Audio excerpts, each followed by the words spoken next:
Video में हम देखेंगे कि पिवोट टेबल को फील्ड्स में कैसे, पिवोट टेबल की फील्ड्स में हम चीज़ें ऐड करते हैं, पिवोट टेबल कैसे बनता है आगे। तो पिवोट टेबल में जैसा मैंने पिछले वीडियो में बताया कि इसमें 4 कंपोनेंट्स होते हैं, बेसिकली फिल्टर्स, कॉलम्स, रोज, वैल्यूज़। अब हम इसमें एक एक चीज़ करके ऐड करेंगे और ये देखेंगे कि कैसे पिवोट टेबल एक प्रॉपर बनता है। एक एग्जांपल के तौर पे हम लेते हैं, सबसे पहले हम सिर्फ एक नाइट्रोजन पे क्लिक करते हैं, नॉर्मल क्लिक। तो नाइट्रोजन की वैल्यू कहाँ पे आ रही है? नाइट्रोजन डायरेक्ट सिलेक्ट हो जाता है वैल्यूज़ के अंदर, वैल्यूज़ के अंदर सम ऑफ नाइट्रोजन आ जाता है। क्या हमें ये काम का आएगा? क्या ये डाटा हमें काम का है? नहीं है, ये हमको आगे समझ में आएगा। अभी हम जैसे फॉस्फोरस को भी करते हैं, फॉस्फोरस का पर उन्होंने क्या लिया, डायरेक्ट उसने रो में ले लिया डाटा। क्या हमको अब इससे हम कुछ निष्कर्ष निकाल पा रहे हैं कि कहाँ पे फॉस्फोरस है, ये फॉस्फोरस का डाटा है, ये नाइट्रोजन का है, पर सम ऑफ नाइट्रोजन डाटा है एंड ऑल?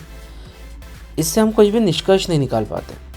तो इसके लिए बहुत ज़्यादा ज़रूरी है कि हम सबसे पहले ये समझें कि हमको कौन से चीज़ें कहाँ पे डालनी है पिवोट टेबल क्रिएट करने के लिए, जिससे हमारा डेटा एनालिसिस, हमारा एनालिसिस बहुत परफेक्ट हो, बहुत अच्छे से आसानी से समझ में आए, इस टाइप का एनालिसिस हो। तो उसके लिए सबसे पहले आपको जाना होगा, इसमें ये चेक करना होगा कि हमको रोज़ के अंदर क्या चाहिए। रोज़ के अंदर बेसिकली हमको उस टाइप के लेबल चाहिए या उस टाइप के वेरिएबल्स चाहिए जो जिसके ऊपर हम एनालिसिस करना चाह रहे हैं, जिसके बारे में हम समझना चाह रहे हैं। तो अभी के ये मेरे डाटा के अंदर क्रॉप रिकमेंडेशन का डाटा है, तो इसके अंदर मेरे लेबल में है राइस, बनाना एंड ऑल। तो ये चीज़ डाटा मुझे एक्चुअल में इम्पॉर्टेंट रहेगा। तो इसके लिए सबसे पहले मुझे क्या करना होगा, सबसे महत्वपूर्ण डाटा जो है लेबल को लेना होगा। पर अभी उसने क्या किया, लेबल को भी उन्होंने वैल्यूज़ में काउंट में लेके गया, जबकि ये हमारे कुछ काम का नहीं है। तो अभी के पोजीशन में, स्टार्ट के पोजीशन में, तो अभी हम क्या करेंगे, यहाँ से इसको हटा देंगे। अब ये लेबल को उठाएंगे और डायरेक्ट रोज़ के अंदर लेके जाएंगे। इससे क्या हुआ, हमने जब उसको ड्रैग किया और रोज़ के अंदर लेके गए, तो आप देख सकते हैं कि जैसे जितने भी सिंगल वैल्यू जितने भी नॉन डुप्लीकेट आइटम्स थे, वो सारे आइटम्स यहाँ पे आ गए, जैसे Apple, banana, black gram, chickpea, coconut and all. अब हम क्या कर सकते हैं, अब हम एक और कोशिश कर सकते हैं कि हमें ये देखना हो कि एक्चुअल में जो हमारे पास जो डाटा है, वो डाटा में कितने एप्पल्स थे, कितने बनानास थे, कितने ब्लैक ग्राम का डाटा है। तो हम क्या कर सकते हैं, इसको यहाँ पे डायरेक्ट ड्रैग करके डाल सकते हैं। तो अब आप देख सकते हैं यहाँ पे काउंट ऑफ लेवल आ गया। Count of level means basically Apple से रिलेटेड जितना भी उसके अंदर एप्पल रो जो है, ये डाटा के अंदर एप्पल के लिए रिलेटेड जो भी जितने भी रोज़ है, उसका वो उसने टोटल सम बता दिया कि इतने 100 एप्पल का डाटा है, 100 बनाना का डाटा है, 100 ब्लैक ग्राम का डाटा है, 100 चिकपी का डाटा है। तो इससे क्या हो गया, हमें बहुत आसानी से अब समझ में आ गया कि हमारे डेटा के अंदर कितना कौन से आइटम्स है। अब हमको क्या करना है, अब हम देखते हैं कि एप्पल को बनाने के लिए एक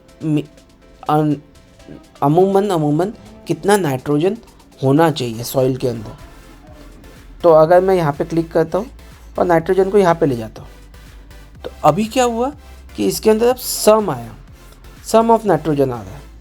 तो क्या हम ये 100 एप्पल के हिसाब से 2080 नाइट्रोजन लगेगा, ऐसा समझेंगे? ये हो सकता है, पर क्या इससे हमें कोई डाटा का फ़ायदा हो रहा है? क्या हम ये समझ पा रहे हैं कि एक एप्पल के लिए एक अमूमन नाइट्रोजन कितना लगेगा, बनाना के लिए एक अमूमन नाइट्रोजन कितना लगेगा? इसके लिए हमें चाहिए, ये सम की जगह हमको चाहिए इसका एवरेज होना चाहिए। तो एवरेज के लिए क्या करना होगा, हमें यहाँ पे अब देख सकते हैं कि यहाँ पे एक आई बटन है, यहाँ पर वैल्यूज़ में सम ऑफ नाइट्रोजन पे आई पे क्लिक कीजिए। तो आपको क्या होगा कि इस टाइप का एक डायलॉग बॉक्स ओपन होगा, जिसमें पिवोट टेबल फील्ड करके आएगा और समराइज बाय आएगा। अब समराइज बाय में एवरेज पे क्लिक कीजिए और इसको ओके कीजिए। अब देखिए प्रॉपरली आपको एक एवरेज एप्पल बनाने के लिए कितना नाइट्रोजन लगेगा, बनाना बनाने के लिए कितना नाइट्रोजन लगेगा, ब्लैक ग्राम बनाने के लिए कितना नाइट्रोजन लगेगा, इसका एक प्रॉपर आपके पास डाटा आ गया। अब हमको क्या चाहिए, हमें ये भी चेक करना है कि मिनिमम ऑफ नाइट्रोजन कितना लग सकता है, या मैक्सिमम ऑफ नाइट्रोजन कितना लग सकता है एक एप्पल बनाने के लिए। तो उसके लिए, क्योंकि ये तो एवरेज डाटा है, तो हो सकता है किसी के लिए बहुत ज़्यादा हो, किसी के लिए कम हो, तो उसके लिए भी हमें फिर से क्या करना होगा, फिर से हमको नाइट्रोजन का ऐड करना होगा यहाँ पे। अगेन यहाँ पे अभी क्या हो गया, सम आ रहा है फिर से, अभी हमको सम की जगह वापस आई पे क्लिक करेंगे और इसको यहाँ पे लेंगे मैक्स। अब सिलेक्ट करेंगे यहाँ पे मैक्स।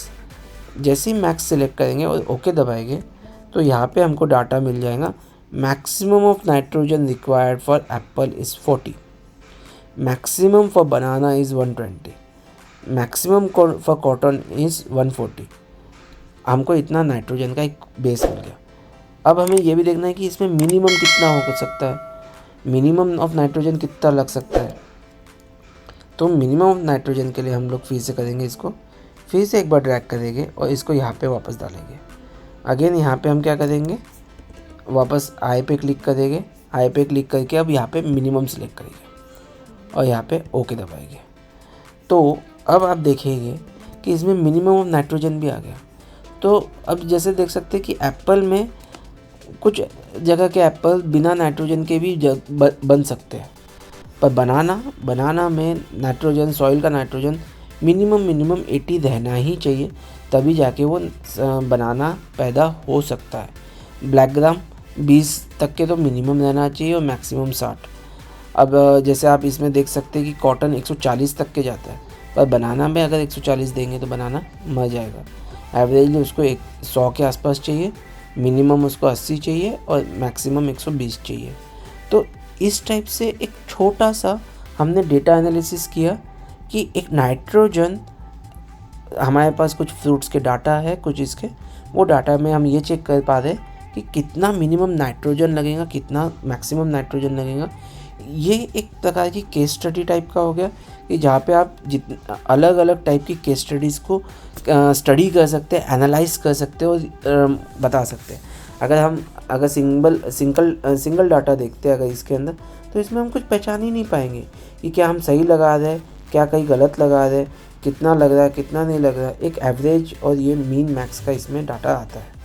और ये हम लोग ने, आप सोच सकते हैं कि 100 एप्पल का जो डाटा था हमने विदिन 2 मिनट्स टू 5 मिनट्स, हम ये जैसे मैं अभी आपको सिखाने के हिसाब से पर अगर आप खुद जैसे प्रैक्टिस होगा और आप करोगे तो विदिन 2 मिनट्स और within 30 seconds you will be, आपके पास पूरा डाटा होगा, आप क्लियर कट डिसीजन ले पाओगे कि सही है गलत है, आप नए नए डिसीजंस कर पाओगे। इसी के लिए पिवोट टेबल बहुत ज़्यादा इम्पॉर्टेंट है अपने डेटा एनालिसिस में, आपके बिजनेस एनालिसिस में। आपके पास बहुत फास्ट काम करने के लिए, जो काम लोगों को 2-2, 3-3, 4-4 दिन लग सकता है, वो काम हम विदिन 30 सेकंड्स टू 1 मिनट के बीच में हम कर सकते हैं। आपके लिए एक असाइनमेंट है, अब आप मुझे कमेंट बॉक्स में डाल के बताएंगे कि एक फॉस्फोरस के लिए मैक्सिमम कितना लग सकता है और मैक्स मिनिमम कितना लगेगा फॉस्फोरस, पोटेशियम कितना लगेगा और टेम्परेचर कितना लगेगा। आप ये एक छोटा सा होमवर्क मेरी तरफ से, हो सकता है आपको नहीं जमता है, आप बस कमेंट बॉक्स में डालिए कि आपको क्या प्रॉब्लम जा रहा है क्या नहीं, मैं आपका वो प्रॉब्लम रिजॉल्व करने की पूरी कोशिश करूँगा। आपको मिलता हूँ अगले वीडियो में। धन्यवाद।